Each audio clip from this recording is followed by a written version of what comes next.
성경 공독 함께 합니다. 오늘 말씀은 마태복음 13장 24절부터 30절까지입니다. 마태복음 13장 24절부터 30절까지 말씀 함께 합독하시겠습니다.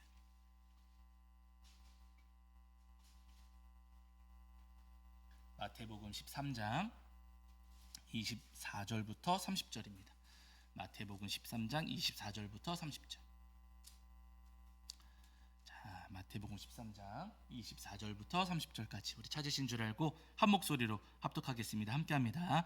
예수께서 그들 앞에 또 비유를 들어 이르시되 천국은 좋은 씨를 제 밭에 뿌린 사람과 같으니 사람들이 잘 때에 그 원수가 와서 곡식 가운데 가라지를 덧뿌리고 갔더니 싹이 나고 결실할 때에 가라지도 보이거늘 집 주인의 종들이 와서 말하되 주여 밭에 좋은 씨를 뿌리지 아니하였나이까 그런데 가라지가 어디서 생겼나이까 주인이 이르되 원수가 이렇게 하였구나 종들이 말하되 그러면 우리가 가서 이것을 뽑기를 원하시나이까 주인이 이르되 가만두라 가라지를 뽑다가 곡식까지 뽑을까 염려하노라 둘 다 추수 때까지 함께 자라게 두라 추수 때에 내가 추수꾼들에게 말하기를 가라지는 먼저 거두어 불사르게 단으로 묶고 곡식은 모아 내 곳간에 넣으라 하리라. 아멘. 우리 자리에 앉으시겠습니다. 여러분 한 주간 평안하셨죠? 네, 오늘 우리 주님 앞에 나와 예배하는 저와 여러분이 우리 주님께서 주시는 은혜와 사랑이 가득하기를 간절히 소원합니다. 오늘 본문은 예수님께서 비유로 하신 말씀입니다. 주인이 밭에다가 씨를 뿌렸는데 잠자는 동안에 원수가 와서 그 밭에 가라지를 뿌렸다는 거예요. 처음에는 잘 몰랐는데 시간이 지나서 줄기가 자라고 열매를 맺을 때쯤 돼서 보니까 가라지가 그제 가서야 이제 보인 거예요. 그래서 종들이 주인에게 가서 묻습니다. 우리가 분명히 주인께서 좋은 씨앗을 뿌렸는데 가라지가 어디서 생겼을까요? 종들은 모르니까 주인에게 물었어요. 그랬더니 주인이 대답합니다. 원수가 가라지를 뿌렸다. 원수가 그렇게 했다라고 하는 거예요. 그랬더니 종들이 주인에게 이야기를 해요. 저희가 저 가라지 다 뽑아버릴까요? 지금 원수가 와서 가라지 뿌려놨으니까 우리가 다 뽑아버릴까요? 라고 주인에게 이야기했더니 그랬더니 주인이 대답하기를 아니다.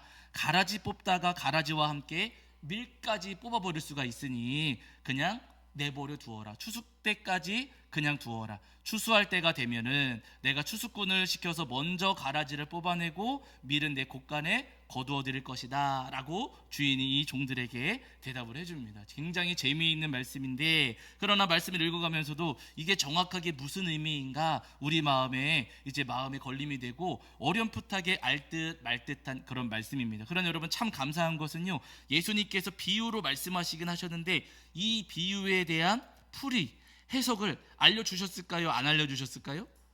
에? 알려주셨습니다. 왜냐하면 여러분 그 아래에 여러분 36절부터 보세요. 36절부터. 자, 36절만 보실게요. 36절 13장 36절입니다. 읽겠습니다. 함께합니다. 시작. 이에 예수께서 무리를 떠나사 집에 들어가시니 제자들이 나와 이르되 밭의 가라지의 비유를 우리에게 설명하여 주소서. 제자들이 예수님께 여쭤봐요. 예수님 아까 그 말씀 무슨 의미예요? 예수님 그 가라지 아까 이야기하셨잖아요. 그게 무슨 이야기예요? 라고 제자들이 예수님께 여쭤봤어요. 그랬더니 예수님께서 그 비유의 말씀이 어떤 의미인지를 풀이해서 제자들에게 설명해 주셨어요. 그러니까 여러분 이 비유의 말씀을 달리 해석할 가능성이 있어요? 없어요? 있어요? 없어요?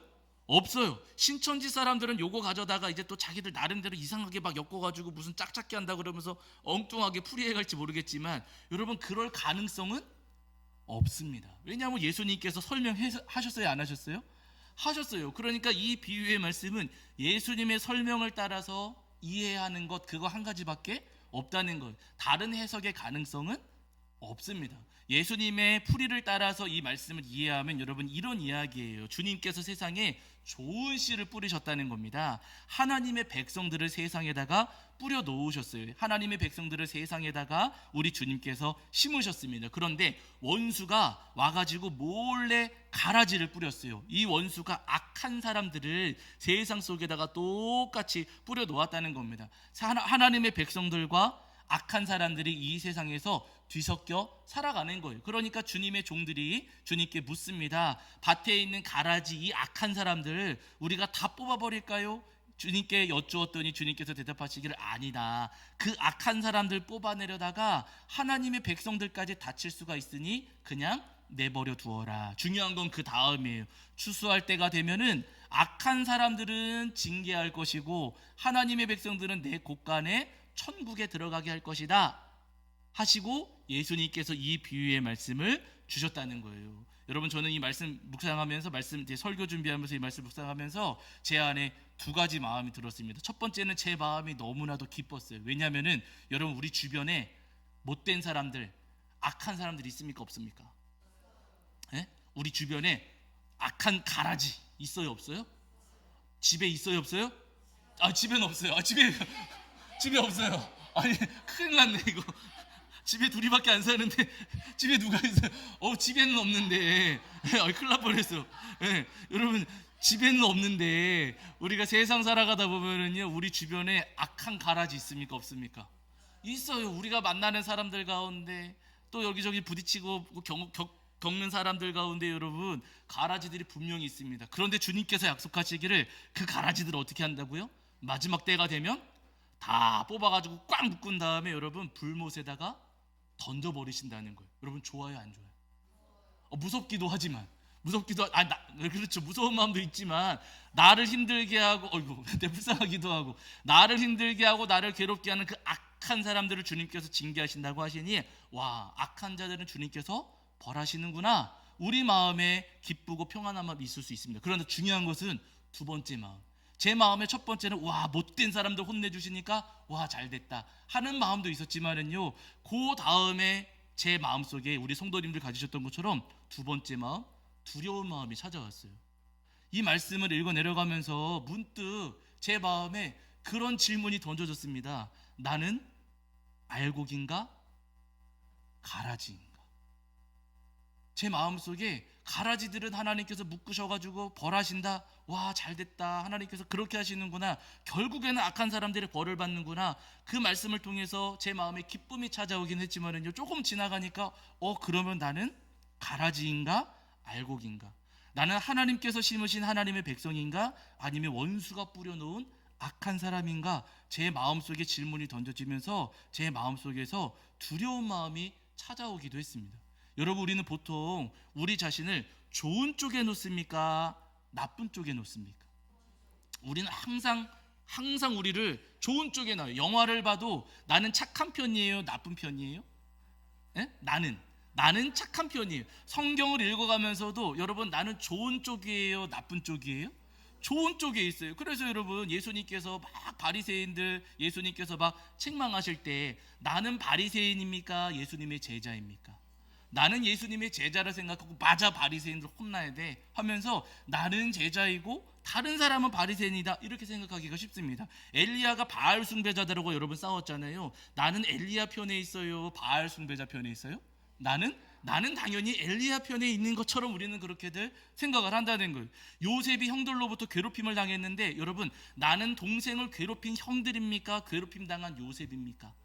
나는 요셉의 내 입장을 놓고서는 그렇게 성경을 읽어 내려가요. 그래서 우리는 여러분 성경을 보면서요, 나는 항상 선한 쪽, 나는 좋은 쪽, 나는 당했지만 믿음 지켜서 결국에는 하나님의 은혜를 받은 쪽 해가지고 나는 항상 그렇게 오른쪽으로 나 자신을 옮겨놓고 그 입장에서 그 시각에서 성경 말씀을 읽어 내려가기가 쉽다는 거예요. 오늘 본문을 읽으면서도 여러분, 나는 알곡입니까? 가라지입니까?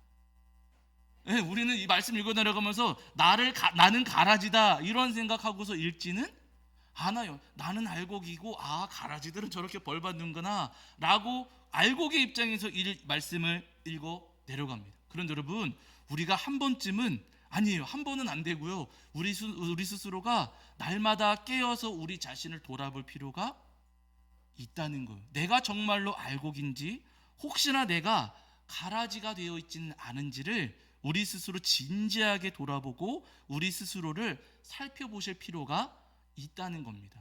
그냥 나는 무조건 좋은 쪽이야, 나는 무조건 선한 쪽이야, 나는 무조건 옳은 쪽이야, 여러분 그래서는 안 되고요. 우리가 말씀 앞에 우리의 마음과 우리의 삶을 진지하게 또 정직하게 비추어 보실 필요가 있다는 거예요. 바라는 여러분이 말씀 묵상하시면서 과연 나는 알곡인지 가라지인지 우리 자신을 진실한 마음으로 정직한 마음으로 돌아보실 수 있는 저와 여러분이 되기를 주의 이름으로 간절히 축원합니다. 그럼 여러분, 내가 알곡인지 가라지인지를 어떻게 알 수 있을까? 여러분, 오늘 본문에서는 우리가 가진 성경에서는 그렇게 표현하지 않지만은요, 오직 가라지라고 번역되어 있는 그 글자가, 그 단어가 사실은 독보리라고 하는 것이래요. 그래서 아마 우리 성도님들 가지신 성경 중에는 어떤 성경에서는 그 아래다가 각주해가지고 독보리 이렇게 해놓으신 성경도 있을 거예요. 어떤 성경은 다 그렇진 않더라고요. 각주로 독보리 이렇게 해놓은, 여러분, 이 독보리가요 밀하고 아주 비슷하답니다.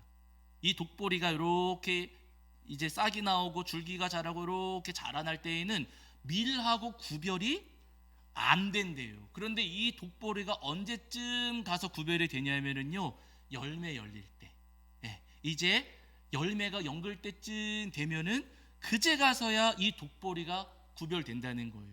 여러분, 이 독보리에는 열매가 열릴까요? 안 열릴까요? 안 열려요.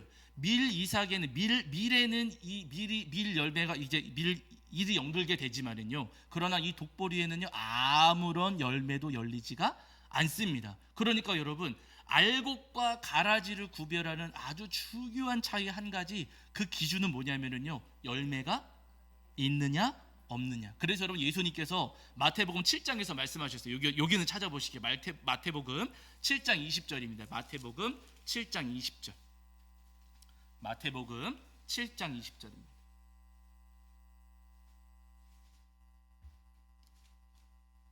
마태복음 7장 20절. 자, 찾으신 줄 알고 읽겠습니다. 함께합니다. 시작.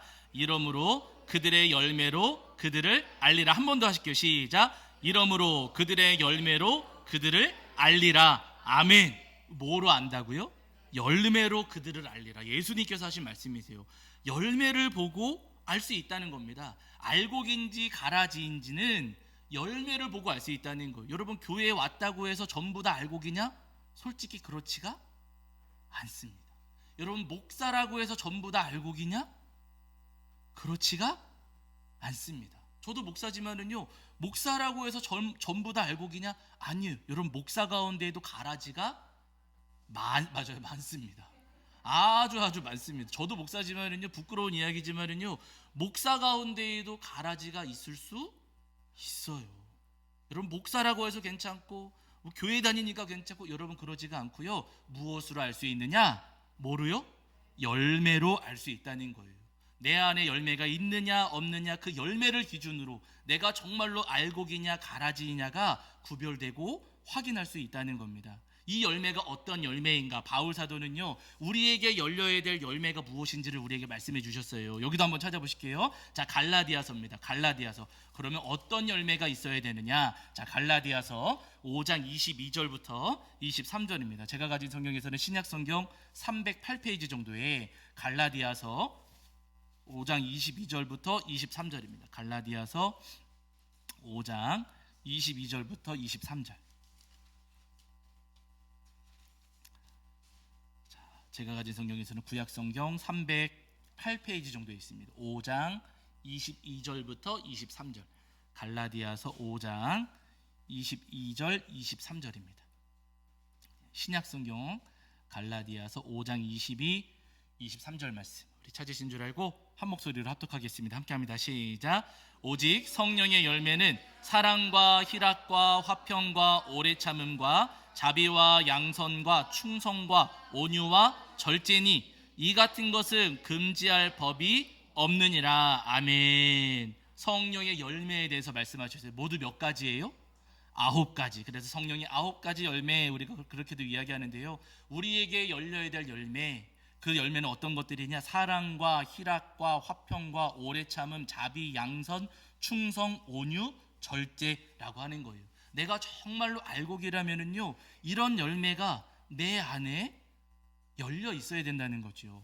이런 열매가 없다면, 반대로 이런 열매가 없다면 우리는 지금 가라지일 수도 있다는 거예요. 여러분, 사랑이 무엇입니까? 열심히 전도하는 거 중요하죠. 열심히 전도했는데 전도해서 교회에 온 사람이 내 마음에 안 들어요. 그래가지고 막 미워해. 그럼 나는 알곡이에요, 가라지예요? 그러면 가라지예요. 열심히 전도만 해놓고 아끼거나 사랑하지 않고 그냥 미워해가지고 결국에는 교회 뛰쳐나가게 만든다면 여러분, 나는 알곡이 아니라 가라지입니다. 여러분, 내가 알곡이라면, 진짜 알곡이라면 내 안에 희락이 있어야 돼요. 여러분, 희락 조금 어려운 표현일 수 있겠지만은요, 그냥 쉽게 이야기하시면은 기쁨이에요. 힘들고 어렵고 괴롭고 고통스러워도 주님으로 인해서 기뻐하는 그 기쁨, 내가 정말로 알곡이라면은요, 내 안에 참된 기쁨이 있어야만 한다는 겁니다. 기쁨의 열매가 있어야 된다는 거지요. 그런데 여러분, 이런 기쁨이 없고 그냥 날마다 인상만 쓰고 날마다 그냥 괴롭고 입에 원망과 불평을 그냥 가득 담고 살아간다면 나는 알곡이에요, 가라지예요? 나는 가라지라는 거예요. 기쁨보다도 내 안에 원망과 불평이 가득하다면 나는 알곡이 아니라 가라지입니다. 여러분, 화평은요, 공동체를 평화롭게 하는 마음이에요. 나 혼자 기쁘고 나 혼자 평안한 것 아니라 내가 속해 있는 공동체, 우리 가족, 나의 이웃들, 우리 교회를 화평하게 평화롭게 하는 것, 그것이 여러분 화평이거든요. 그런데 여러분, 반대로 내가 맨날 갈등만 일으키고 다툼 일으키고 맨날 지적하고 싸움 일으키고 공동체를 어지럽게 만든다면 그러면 나는 알곡이에요, 가라지예요? 나는 가라지라는 거예요. 오래 참은 말 그대로 인내하는 겁니다. 여러분, 화날 때 있습니까, 없습니까? 기분 나쁠 때 있어요, 없어요? 힘들 때도 있어요, 없어요? 있어요. 그러나 하나님의 자녀들, 알곡인 하나님의 자녀들은요, 화가 나고 기분 나쁘고 힘들어도 인내하고 참고 기다릴 줄 안다는 거예요. 그러나 가라지 같은 경우에 여러분, 그냥 내가 기분 나쁘면 기분 나쁜 대로 소리 지르고, 내가 화가 나면 화가 나쁜 대로 그냥 다 쏟아내고 하면서 아주 자기 성격을 있는 그대로 다 드러낸다는 거예요. 인내하지 못하고 참지 못하고 내가 그렇게 소리 지르고 내 화를 표출하고 그러면은 여러분, 나는요, 알곡이 아니라 뭐예요? 가라지라는 거예요. 자비는 긍휼히 여기고 베푸는 마음입니다. 우리 주변에 어렵고 힘든 이들이 있을 때 그들을 예수님의 마음으로 안타깝게 여기고 그들을 돕고자 하는 마음이 자비인 것이거든요.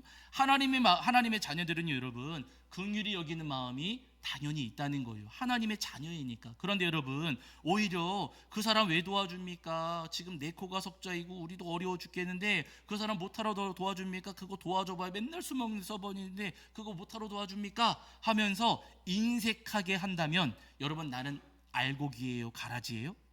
나는 가라지예요. 양선은 선을 행하는 마음입니다. 착한 거예요. 누가 나한테 악하게 하든 나는 최선을 다해서 선을 베풀고 선을 행하는 겁니다. 여러분, 하나님의 자녀들은요, 먼저 섬기고 먼저 베풀고 먼저 나누려고 해요. 그런데 반대로 누가 와서 나를 섬겨주나, 나는 가만히 있을 건데 누가 나와서 나를 그냥 도와주고 누가 나를 섬겨주나 하면서 내가 선을 행하기보다 내가 오히려 선을 받기만 하려고 한다면은 여러분, 그것은요, 알곡이 아니라 가라지의 마음이라는 거예요. 충성도 마찬가지입니다. 충성은 하나님의 말씀을 충성하며 따라가는 거예요. 내 마음과 다르고 내 생각과 다르고 내 뜻과 다르다 할지라도 하나님께서 말씀하셨을 때 아멘 하고 따라가는 것이 충성입니다. 그런데 오히려 내 고집 내세우면서 내 생각대로만 하려고 하고 내 마음대로만 하려고 한다면 여러분, 우리는 알곡이 아니라 가라지인 것이고, 온유, 여러분 다 아는 겁니다. 부드럽고 따뜻한 마음이, 감싸주고 덮어주고 위로하는 마음입니다. 다른 사람들에게 연약함이 있고 부족함이 있고 못난 모습 분명히 있지요. 그러나 여러분, 그 연약하고 부족한 것들 그리고 허물들을 감싸주고 덮어주는 그 마음이 여러분 온유인 것이거든요. 그러나 반대로 여러분, 그냥 누군가 실수하고 잘못했을 때 저 사람 이거 잘못했다, 저 사람 이거 못났다, 이거 틀렸다라고 하면서 다른 이들의 부끄러움과 허물을 막 들춰내려고 한다면 그러면 나는 여러분, 알곡이에요, 가라지예요?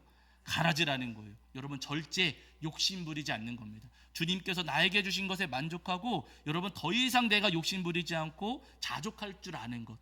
여러분, 내가 하고 싶은 대로 하지 않고 하나님께서 정해주신 것에, 하나님께서 내게 허락하신 것에 내가 감사하며 나아가는 것, 그게 절제예요. 그런데 그게 아니라 그저 내가 더 가지려고 하고 내가 더 소유하려고 하고 내가 더 누리려고 한다면요, 여러분, 그것은 알곡이 아니라 가라지라는 거예요. 바라는 여러분, 오늘 우리의 삶 가운데 어떠한 열매가 열려 있는가 돌아보시는 저와 여러분이 되기를 주 여러분을 간절히 축원합니다.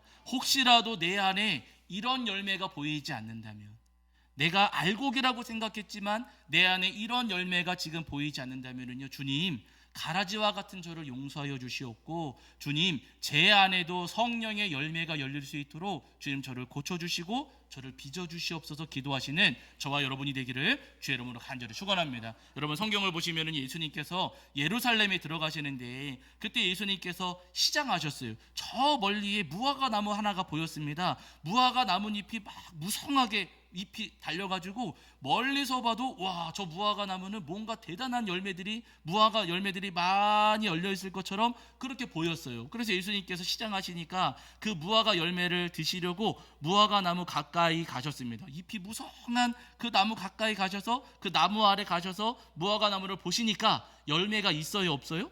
열매가 하나도 없더라는 것. 잎은 무성한데 열매는 하나도 없었습니다. 겉모습만 그럴듯했다는 거예요. 그러니까 여러분 예수님께서 그 무화과 나무를 칭찬하셨습니까? 저주하셨습니까? 저주하셨습니다. 열매 없는 무화과 나무를 예수님께서는 저주하셨어요. 겉으로만 그럴듯하고 이파리만 무성했던 그 무화과 나무를 우리 예수님께서는 저주하시면서 영원토록 내게서 열매를 따먹지 못하리라 예수님 말씀하셨어요. 여러분 열매가 없으면 주님께 칭찬받을 수가 없습니다.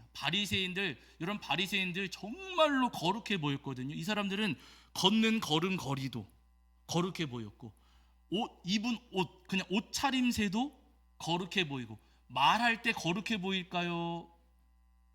엉뚱해 보일까요? 거룩해 보여요. 이 사람들의 행동 하나하나가 누가 보더라도 거룩해 보이는 사람들이었습니다. 그런데 여러분 예수님께서 이 바리새인들을 향해서 야 너희들은 거룩해 보이는구나 라고 하면서 칭찬하셨습니까? 책망하셨습니까? 책망하셨어요. 회칠한 무덤이라 라고 하시면서 예수님께서 그들을 책망하셨습니다. 왜요?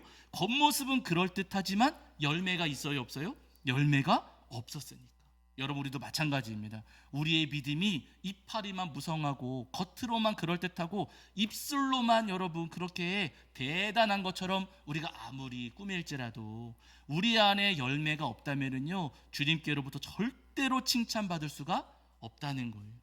바라기는 여러분 이 땅을 살아가시는 동안에 우리가 겉모습만 그럴듯한 가라지가 아니라 우리의 속사람이 성령의 열매로 가득 들어찬 알곡 성도가 되시기를 주의 이름으로 간절히 축원합니다. 여러분 예수님의 제자들도 사실은 처음에는요 전부 다 가라지였어요. 그냥 겉으로만 그럴듯했고 말로는 그냥 예수님 따라가겠습니다, 충성하겠습니다, 말로는 다들 잘했습니다. 베드로 같은 경우 여러분 혈기가 대단했었고요 성격도 거칠었고 예수님께서 이제 붙잡혀 가실 때 베드로가 막 칼 빼가지고 막 칼싸움하고 막 그러잖아요. 굉장히 거친 사람이었고 예수님께서 나 이제 붙잡혀서 십자가에 달릴 것이다라고 말씀하셨을 때는 자기 생각하고 예수님 생각이 다르니까 예수님 붙잡고 막 예수님께 막 소리치고 막 그러는 사람이었습니다. 베드로가 혈기도 대단했고 성격도 거칠었고 허풍도 굉장히 심했던 사람이에요. 나는 죽어도 예수님 따라가겠습니다 하면서 허풍도 굉장히 심한 사람이었습니다. 모자르고 부족했죠. 그러나 여러분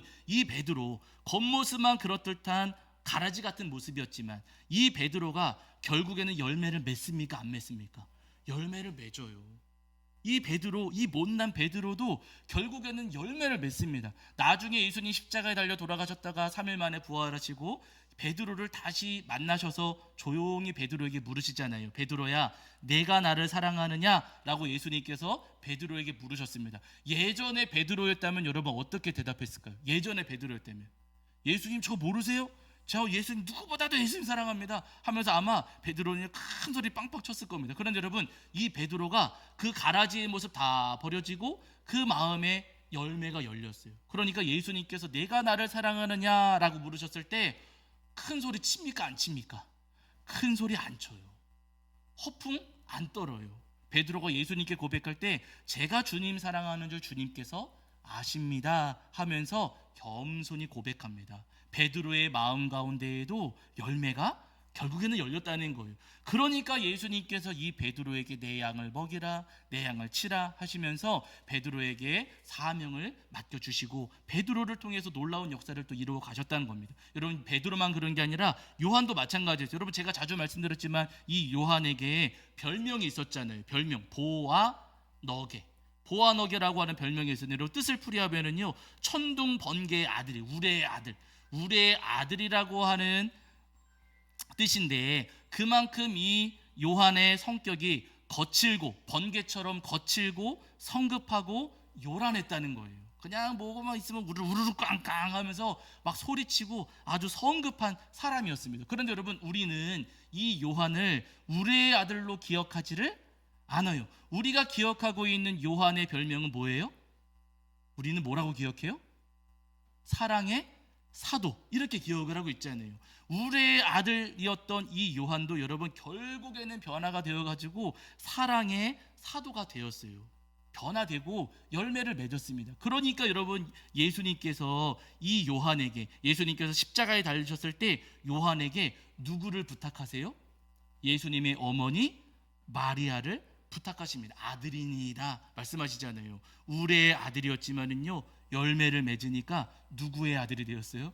마리아의 아들. 물론 친아들은 아니지만 예수님께서 어머니를 부탁하실 정도로 이 요한을 신뢰하시고 요한을 아끼셨다는 거예요. 여러분, 우리 모두 다 마찬가지입니다. 우리가 아무런 열매를 맺지 못하고 가라지의 삶을 끝까지 살아가면은요, 여러분 결국에는 우리는 구원받지 못하고 칭찬도 받지를 못합니다. 그러나 지금 우리가 가라지와 같은 모습일지라도 주님 앞에 엎드려 기도하면서 주님께서 말씀하신, 성경에서 말씀하시는 그 열매들을 맺는다면 주님께서 우리를 칭찬하시고 우리를 통해서 더 놀라운 역사를 이루시고 우리에게 더 큰 사명을 맡겨주시리라 믿습니다. 바라니 여러분, 그 은혜를 소망하시면서 주님, 저에게도 열매가 열리게 하여 주시옵소서. 주님, 제가 가라지에 머무르지 않게 하여 주시고 제 안에도 아름다운 성령의 열매가 가득 열리도록 주님 도와주시옵소서. 기도하시는 저와 여러분이 되기를 주의 이름으로 간절히 축원합니다. 이 시간 우리 말씀을 마치면서 함께 기도하실 때, 하나님, 제 안에 제 겉모습만 제가 그럴듯하게 꾸미고 제 안에가, 제 마음속에 열매가 없었음을 주님 고백합니다.